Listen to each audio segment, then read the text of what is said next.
An electrical burn may appear minor or not show on the skin at all, but the damage can extend deep into the tissues beneath the skin.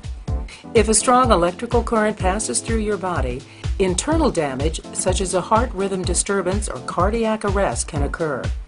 Sometimes the jolt associated with the electrical burn can cause you to be thrown or to fall, resulting in fractures or other associated injuries. Utilize the acronym AID. If the victim is unconscious, consent is assumed. While waiting for medical help, follow these steps. Look first, don't touch. A person may still be in contact with the electrical source. Touching the person may pass the current through you. Turn off the power at its source if possible. If this is not an option, wait for emergency medical help. All materials conduct electricity if the voltage is high enough. Therefore, do not try to move the victim with any object including wooden or rubber poles. If the scene is safe, check for normal breathing. If absent, begin CPR immediately.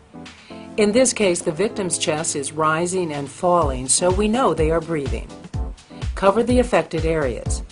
If the person is breathing, cover any burned areas with a sterile gauze bandage if available, or a clean cloth. Look for the entry and the exit wound. The electric current will pass through the body and exit. Both areas may need care. Treat for shock. Administer emergency oxygen and maintain body temperature.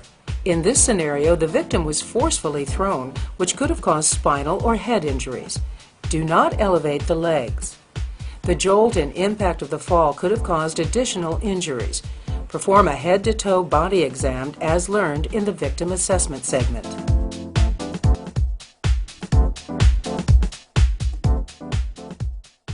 An evisceration is an intestine or other internal organ that is protruding through a wound in the abdomen. This can occur from objects such as knives or broken glass or structural accidents.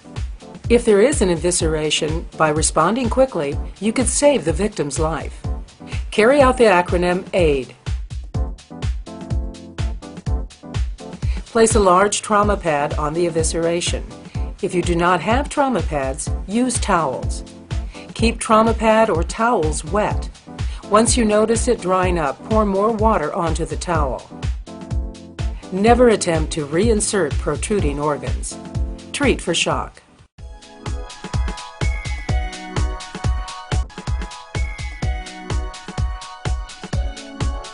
A stroke occurs when there's a lack of blood to a portion of the brain, resulting in tissue death and loss of brain function.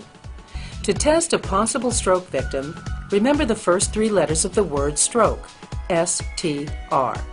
S for smile, T for talk, R for raise arms. Ask the victim to smile. Can you smile? The smile test is used to check for one-sided facial weakness, a classic sign of stroke. Ask the victim to talk and see if they can repeat a simple sentence such as, "Don't cry over spilled milk."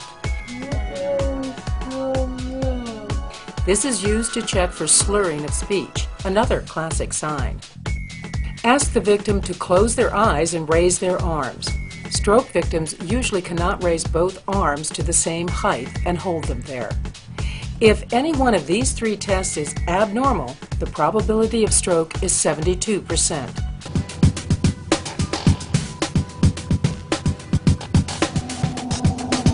Before approaching a victim, assess the scene. Remember, you cannot help a victim if you become a victim yourself. Tap and shout, "Are you okay?"